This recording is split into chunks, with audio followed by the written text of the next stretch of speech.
Our News 18 network through CNBC, CNBC Awaz, CNN News 18, you will be able to reach every nook and corner of the country, and investors are glued into moneycontrol.com, tracking every twist and turn of the budget.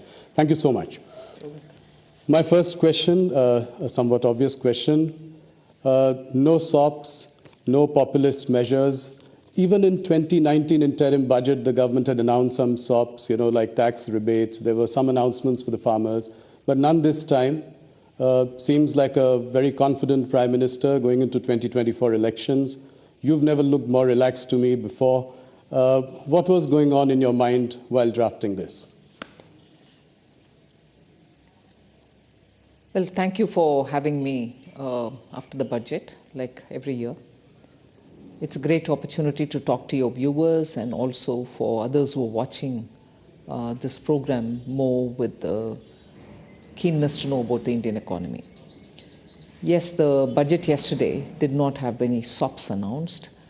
We treated it like a true vote on account, an interim budget before an election, and also an interim budget which is being presented with the clear understanding that the several programs which were launched with empowerment of citizens in mind over the last 10 years are reaching the ground, and the beneficiaries are already on their own speaking about it.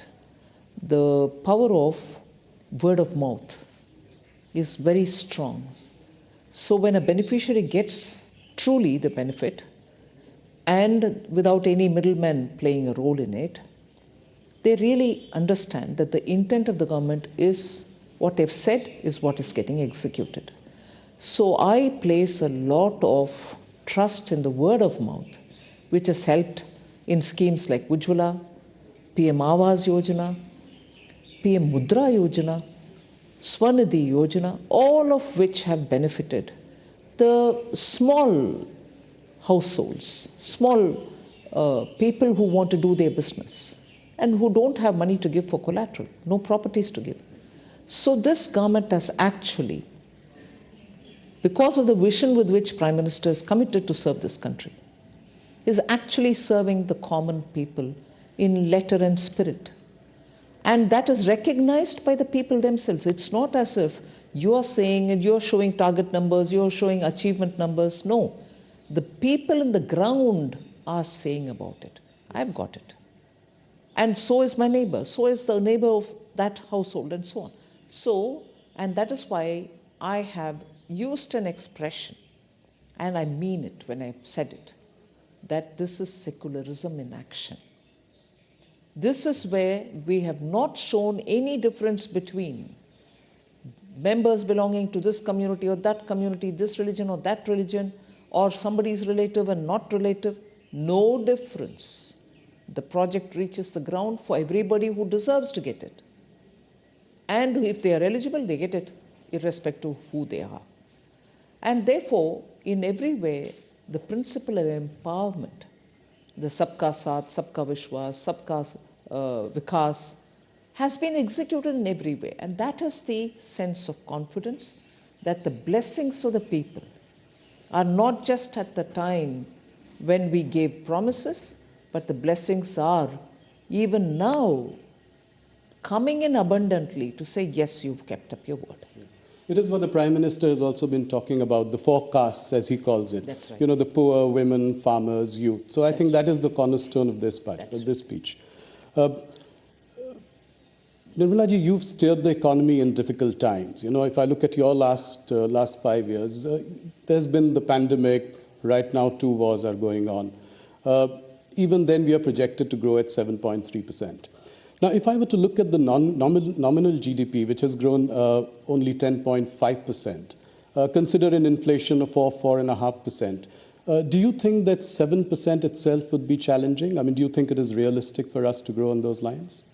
The Chief Economic Advisor has also commented in his preface. He's elaborated on how 7% is not difficult to achieve. Globally also, the various organizations which look at economies of all countries, like IMF for instance, has also enhanced their own assessment. So upgrading our growth estimates is not just singularly our business. People are seeing that fundamentally a lot of activities are happening. The robustness of the economy has not slackened anywhere.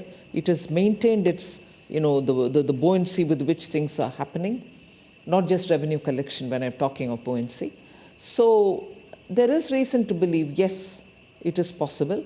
And the deflator, not just the inflation, but the deflator itself is constantly, meaning we are looking at controlling inflation, the other factors fall in place, so the deflator itself then plays a role, and therefore we are confident that on the one hand we'll be able to manage inflation, and on the other to keep the robustness in growth so that it is sustained growth.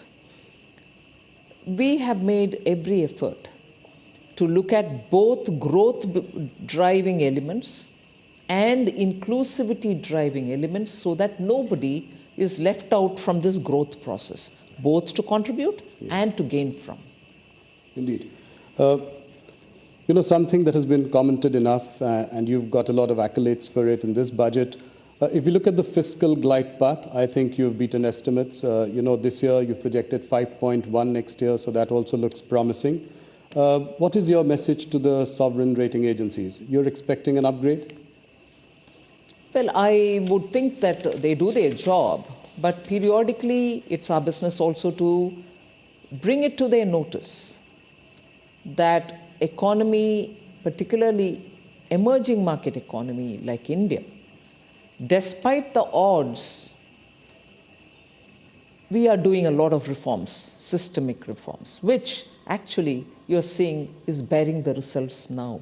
If only Prime Minister Modi hadn't pressed the pedal, let's say the revving pedal, the accelerator during COVID, even as we are managing COVID, we will have to attend to reforms and continue doing the reforms. The Atmanirbhar Bharat announcements were all infused with so much of reform measures. Otherwise, we wouldn't have eliminated more than 68,000 rules, which were just so archaic and were becoming instruments for rent-seeking people. So, systemic reforms have continued. Whether it was pre-COVID, GST and IBC, together with very many other reforms like professionalizing public sector banks and so on, the emphasis on reform has given us adequate rewards, and we'll continue doing that. That is why even in the budget, we have emphasized on transparency. We have emphasized on getting everything on board the budget process itself, rather than keeping it outside of the budget or underneath the carpet. These are not small steps, and that has been consistently done in the last 4-5 years. And before that, as I said, IBC or banking reforms, the 5 major recognition R's, as we say, of the problem. So to list it, there are so many, some small, some very big. The small ones having very big implication in making the economy much more cleaner and open and transparent. The bigger ones, which are bearing results in terms of the money that you collect in GST, these are not small steps. So that is the one which I would play as important indicators, which rating agencies should look at comprehensively, rather than look at just one detail here, one detail there. Macroeconomic stability is also very well kept up. No, glad you mentioned reforms. I think big message coming from you that the government will continue on the road for reforms. What are I've said this to you before, that, cutting the rich tax last year, in an election year. Before that, cutting the corporate rate tax. I mean, you've taken some bold measures. What are the next level of reforms that we can expect from you? Broadly, I mean, directionally. No, first of all, as I said, the system to become more transparent.